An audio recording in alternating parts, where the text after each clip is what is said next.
Okay. Welcome, everyone, to the Faith Recovery Podcast. Sorry, wait, start again. Welcome, everyone, to the Faith Recovery Podcast. Okay. I like that. We're in our series Too much? FTW, I'm sorry, Alex. Faith That Works. Thank you. We're in our fourth episode, Religious Darwinism. Don't We're forget going to to hold your review mic to your let's mouth, listen to Alex. this ambitious goal. We're going to review the history of world religions and discuss potential reasons for the dominance of the Abrahamic faiths. Don't hold me to that's that. all. Don't hold me to that. That's insider information. You just shared insider information. That's just something I threw together. How many of the world religions are we going to cover today? Yeah, I don't know. All of them. Yeah. Does anybody An even know them exhaustive all? list. Right? Yeah. I don't even know.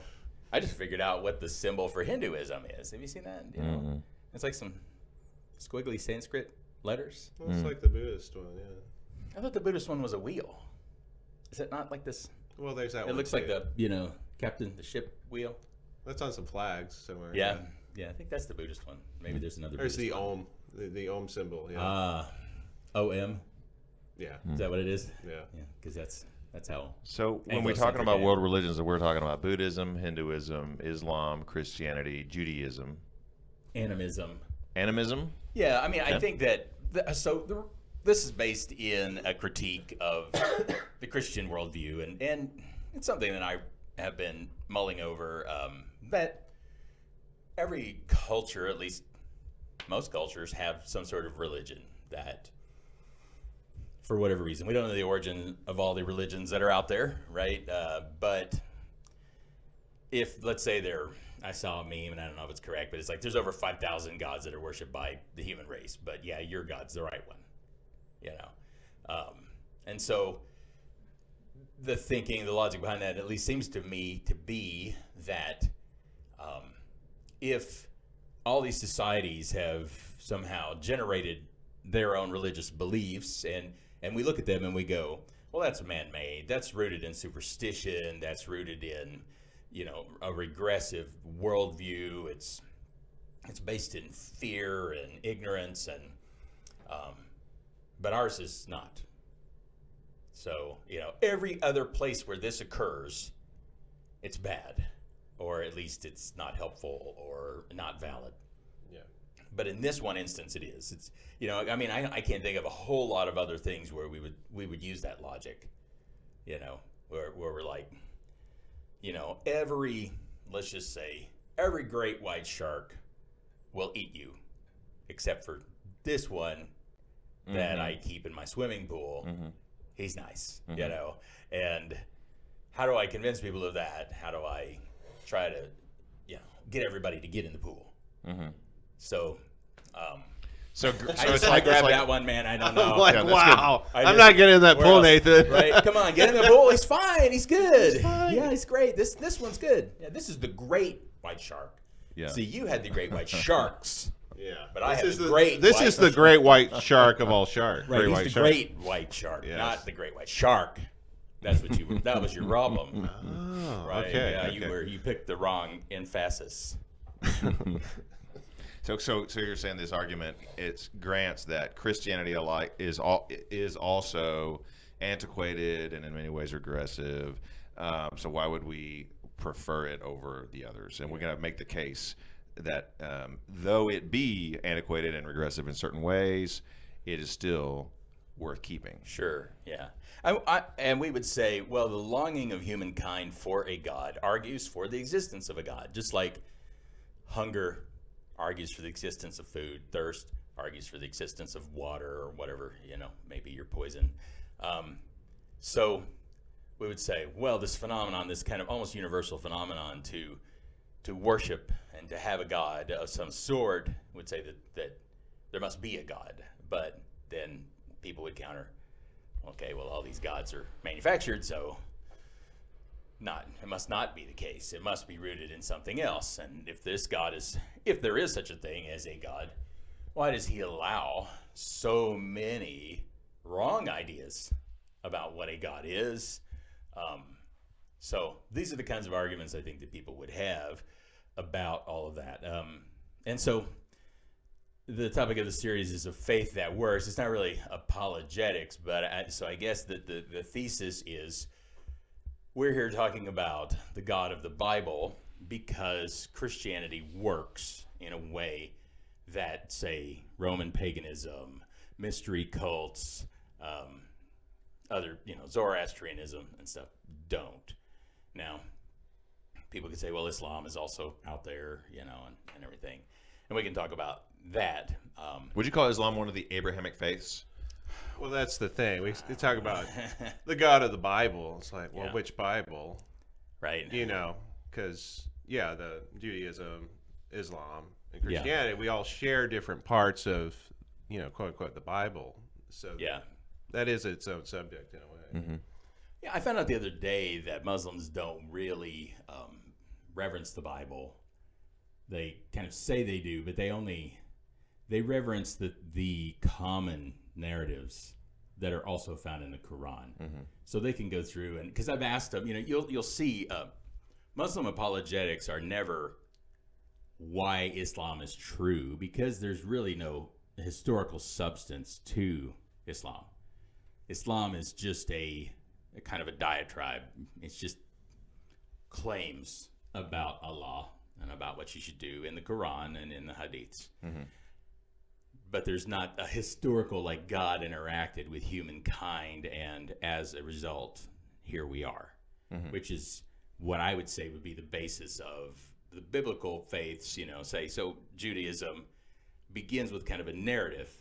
Judaism arguably begins in Genesis 12, right? Mm-hmm. So, God called Abraham. right. So there's this interaction that is there. Where the book is talking about God revealing himself to somebody. It's not God revealing himself to somebody, Right. or it's God revealing himself by talking about how he revealed himself. Let's say that. That's what the Bible is. The Bible is a record of God's revealing acts. Right.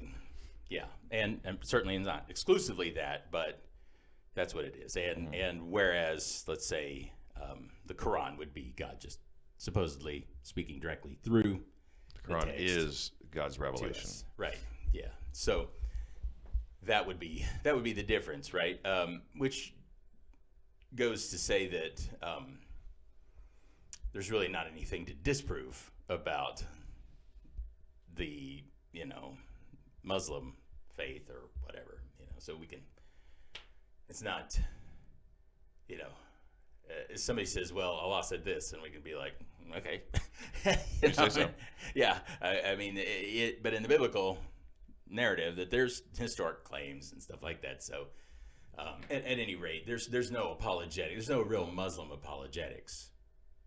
You don't really encounter somebody saying, "Well, Muhammad must have been the messenger of God because of X, Y, and Z." Because Muhammad, there's no claims that Muhammad really did any sort of dramatic miracles or signs or anything.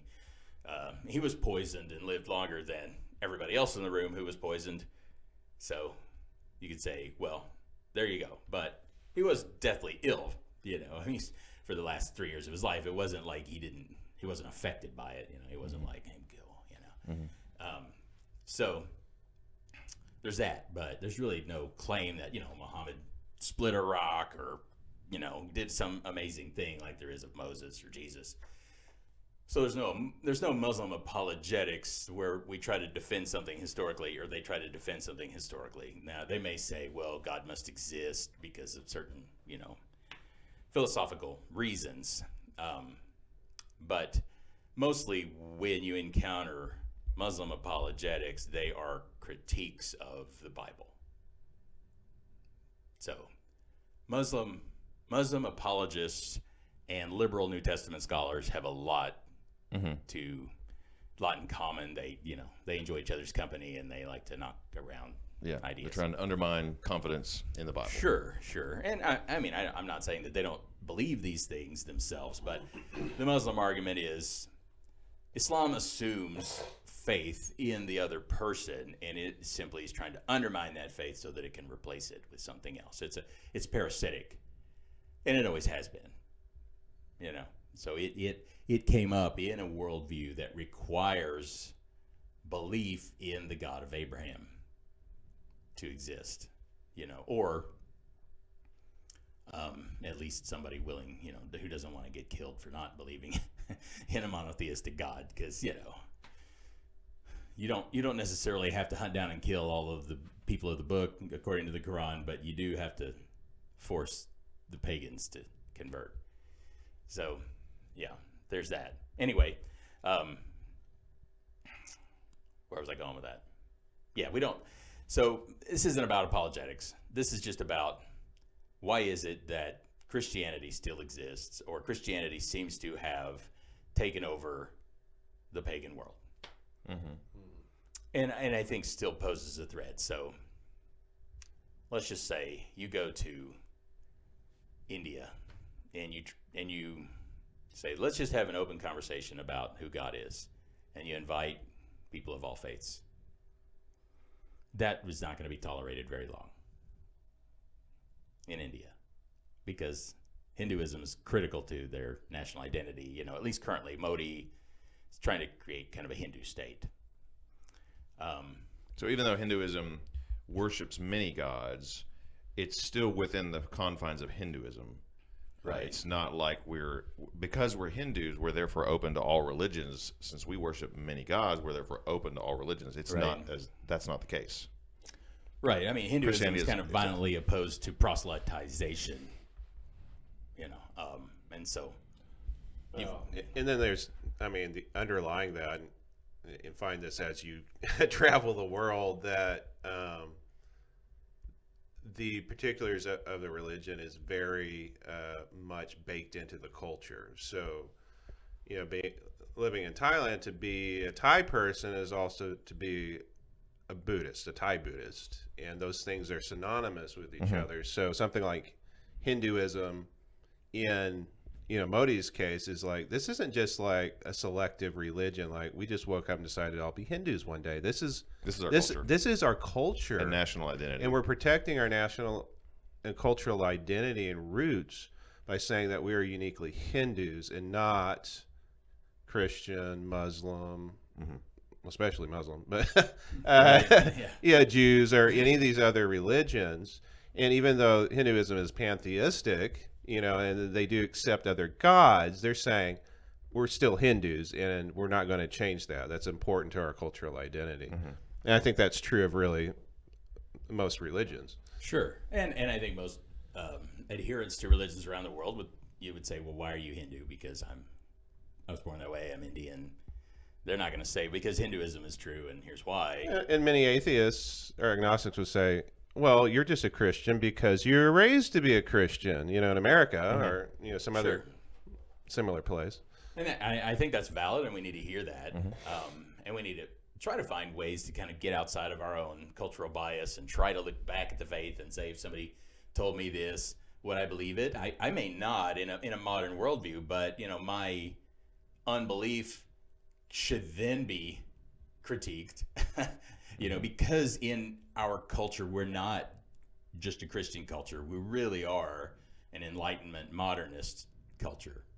That's the schools we go to. That's the media outlets that we view. We have been inundated with a worldview that is so prevalent, and because it lives outside of any sort of an official religion, it seems purely objective. It seems based on actual proof, rational thought, so that even those people who go to church and Christians and stuff are very much affected and influenced by a modernist worldview. So if someone were to say, well, if you hadn't been raised a Christian, would you believe any of this?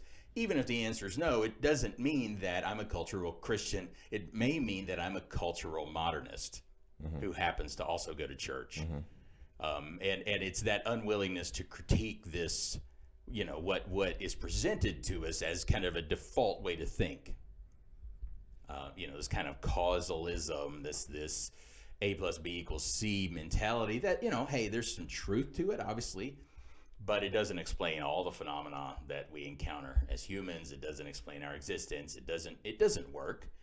To be frank, to form a truly modernist culture, you're going to have a lot of pharmaceuticals available. Which is, I think, what we're seeing. Right. Yeah, I mean, at some point, everybody's going to have to be on cocaine and antidepressants.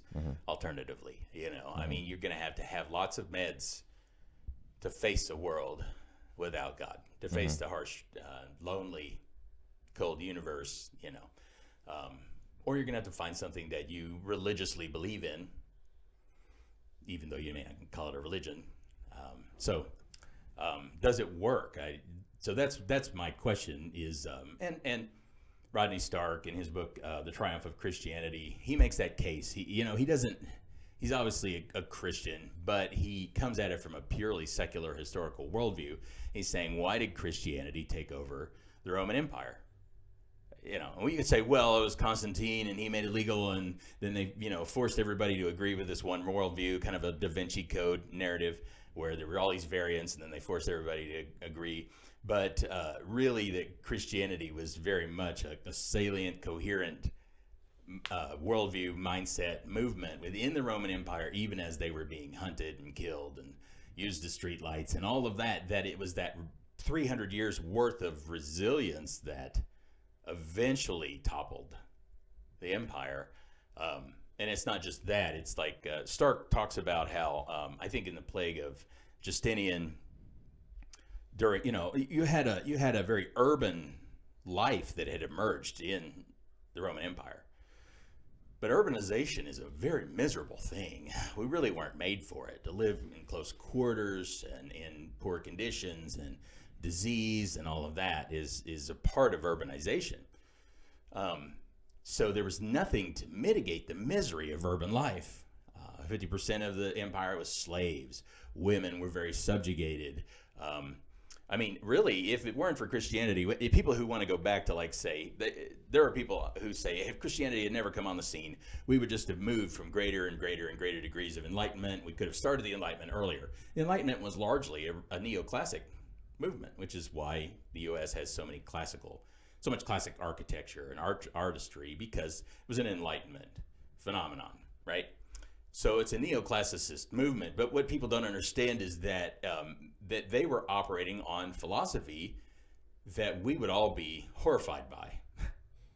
And it wasn't religion, it was philosophy, it was thinking, it was reason. So Aristotle taught that because slaves are slaves, they are inferior to free people. He had his way of his ethics included this notion that everything that is has a purpose. And so if there is slavery, slavery must have a purpose. And if the slaves serve a purpose, then the highest good for a slave is to fulfill their purpose. Well, you can't liberate slaves on that mentality. Mm-hmm. And you don't have to even treat them well on that mentality. So how do you get out of that thinking? If that becomes implicitly true in your world, how do you ever? I mean, go back to Hinduism and the Dalits, the untouchables. As long as Hinduism is in place, you will always have lower castes that can't rise out of it. Hey, that's fine. I mean, it's not just your religion. There are implications. So when Christianity comes, and people can critique Paul for not starting some liberation movement, but within the gospel, the seeds of equality that we consider implicitly true today, those are not implicitly true. But when Peter said, hey, live with your wife, love your wife, live with her according to knowledge. What knowledge? That she is a fellow heir with you. Mm-hmm. What? That's crazy talk. It's crazy talk, Peter. We don't get that while Paul would tell a woman to be submissive to her husband and all that at the same time, on an existential level, the gospel is saying women and men are the same. Mm-hmm. And that's something that nobody did until then. And I don't think it would have happened because there's no resource, there's no basis for that equality, so long as your philosophical underpinning is something like Aristotle. So in that Christian thought and ethic, infiltrated the Roman Empire, it was undermining a lot of these assumptions that were already part of the Roman worldview. Yeah. So that it came in and subjugated, views on women, views on slaves, because the underlying Christian ethic was that we are all co-equals in the sight of God because of Christ. Right. It would undermine nationalism. Why do you line up in phalanx and kill a bunch of barbarians? Well, it's because Rome, we're giving this region the best thing it can have, and that is the Roman Empire, Roman dominance. The gods are with us, and we're going to bring everything. Pax Romana. Pax Romana, Pax Romana always came with a sword. Right. That's Roman peace. Right. But if you go and you are encouraging people to confess that Jesus is Lord, now you've undermined this cohesion, this nationalism. Now you begin to see the barbarian across the line as a human, someone for whom Christ died. You see how that can begin to be costly to a earthly empire if people actually begin to accept the gospel. And does this account for the triumph of Christianity? Yeah. Well, what he would say would be that Christianity came in and began to mitigate the urban suffering. Mm-hmm. So people became Christians. That they found a community because there was, and very much like our society today, with the Pax Romana and the Roman roads and everything, that people were they were dislocated from their point of origin, right? That you had these kind of cosmopolitan cities, and so nobody really belonged. Everybody was there, but nobody belonged. But now people began to have a community. They began to have a sense of belonging because the religions in general don't form communities. Most pagan religions are, you go and you perform a certain set of rituals for the deity, you make them happy, you receive a blessing for yourself personally, and maybe for your nation, So a lot of that was a feature of the Roman faiths. But as Christianity goes in, it is both rooted in this ancient faith that people were already curious about. Here's this invisible God. And there's a reason that when Paul gets to Athens in Acts 17 that there's an altar to an unknown God. I think people were wondering, how can the gods, even the philosophers, Heraclitus, all the way back, say 5th century BC, 6th century BC, and then up to Socrates, they're all asking, how can the gods be gods if they are philanderers? If they are subject to these whims and this kind of capriciousness, must they not embody the virtues we aspire to? Or how could we call them gods? So philosophically, they were wondering centuries before Christ came, how can our gods be the way we depict them? Mm-hmm. And yet claim to be superior? If they behave in ways that are like the most common person, like what we would do if we had all the power, how could they inspire us forward? And so there was a lot of skepticism over how Homer presented the gods and others, and yet that was all they really had at the time. So they were wondering, is there something else, something more? All I have to say is that there's not this. I think what's presented by the skeptics is that societies manufacture gods because of their fears. And all of those gods are fake because they're manufactured, which must include the Christian God. And we just need to be done with all of it so that we can move ahead as a species. That's the argument. But that argument falls apart in that in every society, or in many societies, I would say, I'm not an anthropologist, but there is this sense that there's a longing for that which is transcendent. Morally, metaphysically, Now there may be other gods and there may be animism and all these various cults in it, but all of these seem to be manufactured maybe on top of that. But when Christianity comes into a region, the reason Christianity is so carefully excluded and from other cultures is because in a fair marketplace, if you just say, hey, let's just put all the cards on the table. Let's compare it all and give people the choice. Mm-hmm. Historically, Christianity tends to win. Mm-hmm. Even in communist China, right? Atheism is the law. Christianity continues to thrive, which says that if you really want to take a Darwinist approach to truth, right? What the thing that wins should survive, right? The thing that's fittest. What's fittest historically in human society? So it doesn't really matter that the Sumerians had their own ideas about God. It doesn't matter that the Chinese had their own ideas about God. All of this are people who are reaching out for the divine, and to some degree they're not entirely wrong. There's truth in all of these various aspirations toward God, philosophical ideas about God.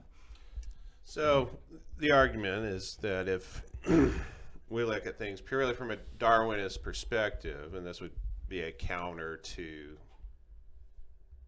the scientific approach, I guess, that Christianity has thrived simply because it is superior and it works. Right. It's a faith that works. It's a faith that works. And that's why it supplanted the pagan faiths, the Roman Empire and others, barbarian faiths, other places, communist China, and things on and on.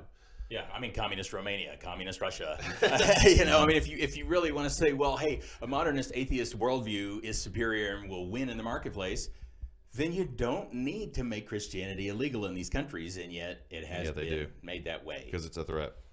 Exactly. And so I would ask if this worldview somehow resonates with the hearts and minds of humankind in a way that they're ready to lay down what they were trained in culturally. If we make that argument that, hey, you only believe because this is your culture, then let's make that argument, but take it into other countries and other contexts as well.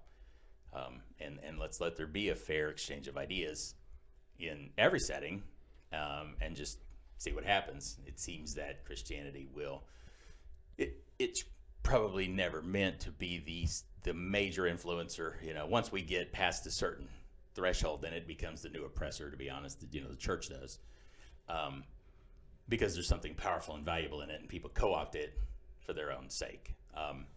But if everybody is allowed to pick, and everybody's allowed to fully articulate their faith and their belief system, it seems historically that Christianity will endure.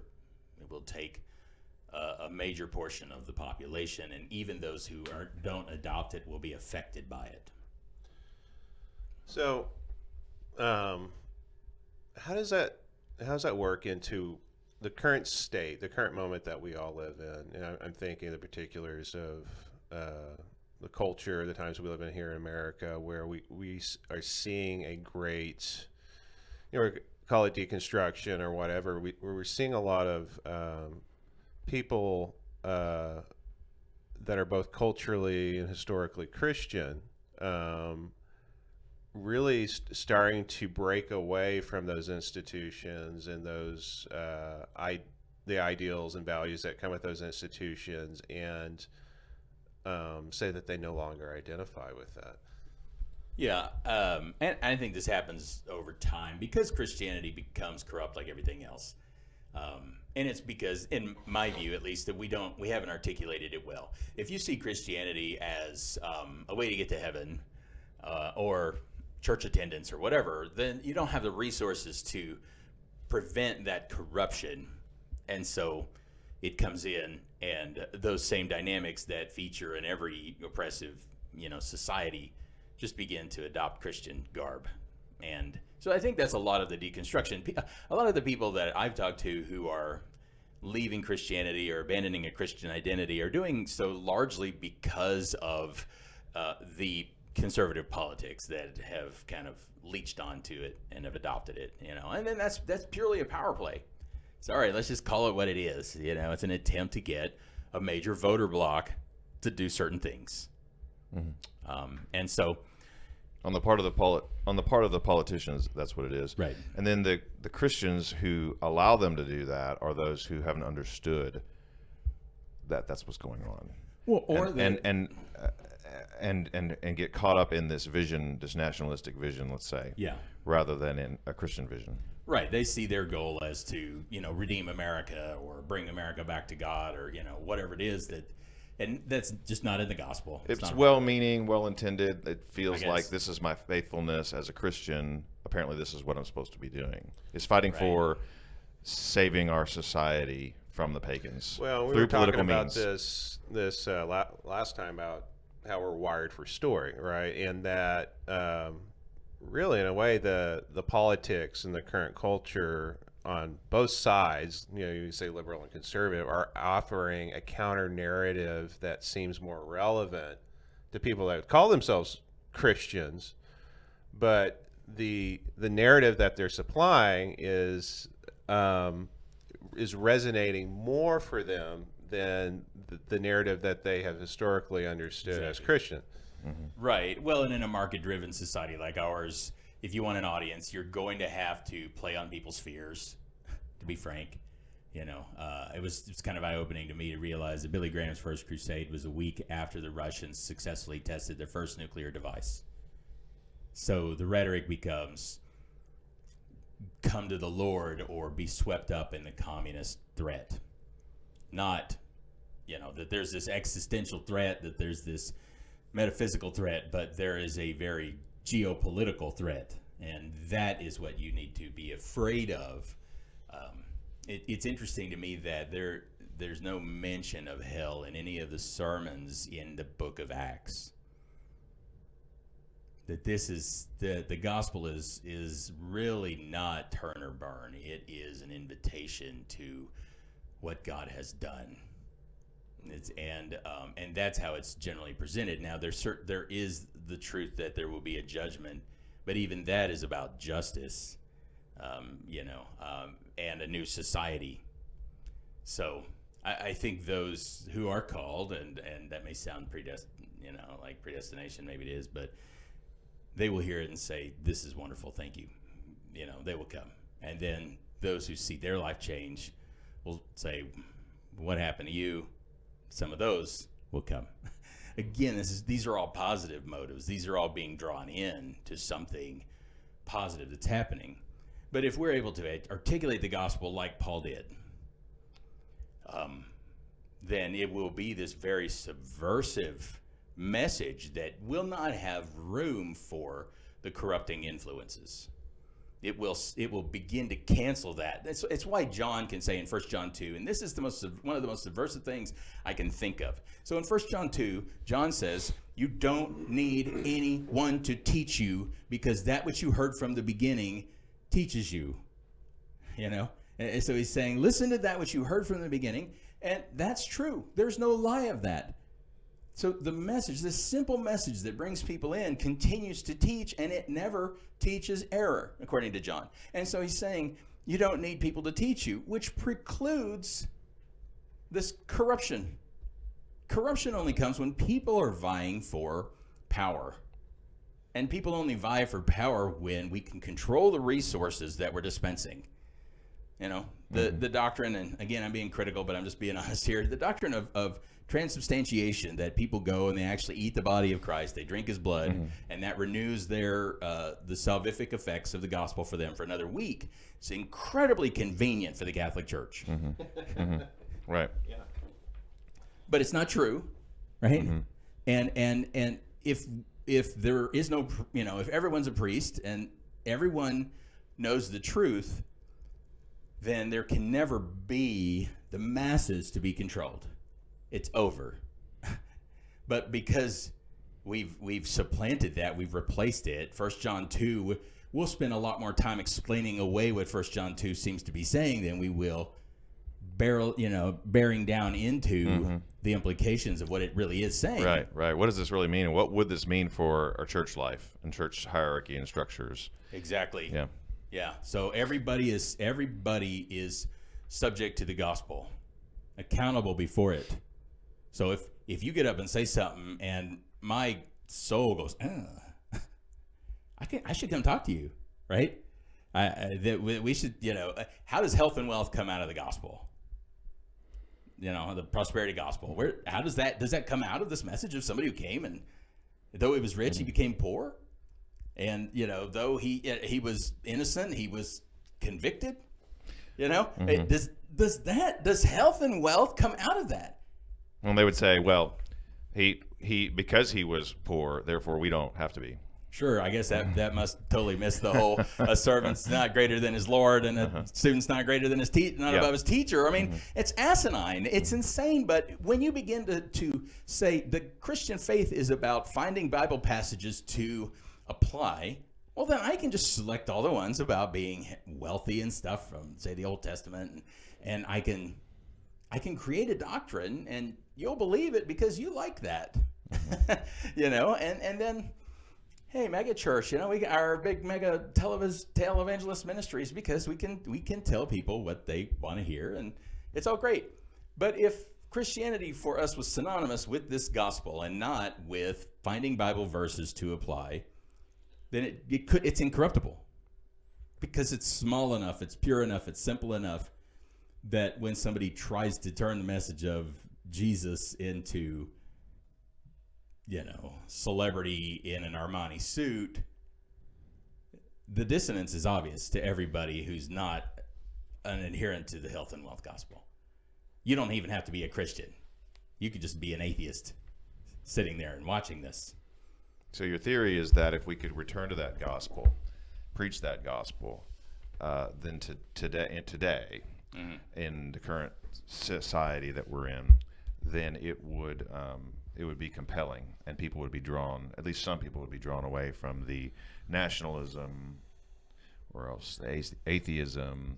Well, into in the proclamation of what the gospel truly is, that there is an inherent challenge to what is essentially these false gospels, whatever you want to call those things that are really just constructs of people's picking and choosing different Bible verses so that they can sell a faith or control a marketplace. And so there's that challenge then proclaiming the true gospel. Not only are some going to be like, yes, this is what I've been looking for, but it is going to challenge those that are already in the faith to examine their own faith and to begin to purify those things that have become corrupted, so to speak.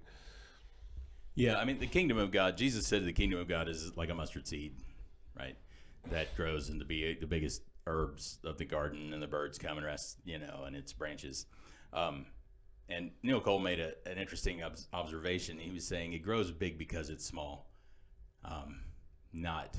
There's not this, I could have picked a bigger plant. I could say the gospel is an acorn that, though it is small, it becomes a mighty oak. But the emphasis in Jesus' analogy isn't the size of the plant exclusively, but of the seed.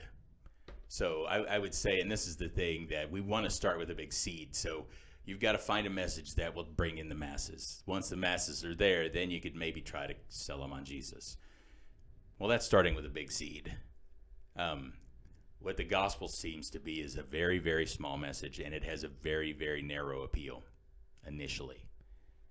And that's the thing that requires faith, is that when we go and I can't imagine how disappointed Paul was to go to these synagogues and to preach the gospel. And first time they hear it, they're like, this is great, let's hear this next week. And then, all the Gentiles turn out and they're like, wait, we don't like this anymore. And to be cast out of the synagogue and hated by the Jews and all this audience that was ready-made. Yeah, he said, I have unceasing grief and anguish in my heart over my kinsmen. Sure. So to have to walk out of that room or be driven out of that room, say with 5 or 6, one Jew and 5 Gentile seekers, and to have to start another group over here, must have felt, must have been deflating. But as these people, as this undiluted message, that because it's undiluted, it's offensive. This undiluted message changes these lives. I mean, Paul saw these lives change. And I think it was shocking for him as a Jew. He was always taught that there were Jews and there were sinners. The world was divided into 2 easy, neat, categories, Jews and sinners. But then these sinners start to show hospitality. They start to love. They start to just pour out their goods for the poor. Like, how are these sinners better people than the Jews? I think he witnessed the power of his own message so many times. Now, as those people, as that community, as Luke says, that the grace of God in Acts 4, the grace of God was among them so prevalently that there were no needy people. They solved poverty. Does that work? Yes. And it only works because there's this inner drive that people are joyfully giving what they have to others. They're not like, well, it sucks for you that you're poor. Look, go back to Islam, okay? And I've read the Quran, or at least I've read as much as I can tolerate of it. I'm most of the way through it. It's a mind-numbing book from my perspective. But, according to Allah and the Quran, it's like if somebody's poor, it's because Allah made them poor.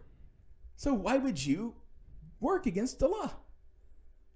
So within Islam is the life sentence for every poor person. But within the gospel, there is a call to the messianic feast that's begun. And I get to pick up the tab, and you get to pick up the tab. Jesus is like, he's sitting at dinner with some Pharisees, and one of the Pharisees turns to him and says, "How blessed is the one who gets to eat at the table of the Messiah." And Jesus is like, "This is the table of the Messiah, sucker." Jesus is like, you got to invite people in. You've got to invite in the poor and the disenfranchised and the marginalized. You want the feast to start? Then let's start it. Let's kick this thing off. And that's what takes over the world. Because rich or poor, I think all of us want a world where there's justice and where people aren't suffering. Where suffering is at least mitigated. And nobody has the resources for that. Even atheists, they would like for the world to be that way, but they don't have a means of redemption. And so the ignorant, the Mississippi redneck, the trailer trash, they are the deplorables. We don't have time to educate them in the New World Order. See, there's no way for those people to come together. But the gospel says Jew, Gentile, slave, free, male, female are all one, are all on the same footing. That's why it works. And there's nothing else like that. Nothing else that actually makes that happen. Boom. Literal. Gentle Mike said. I say Be amen. careful, these aren't cheap. All right. Well, thank you everyone for being with us today. Thank you, Nathan. And let's go and work to fulfill that vision in the world. Amen.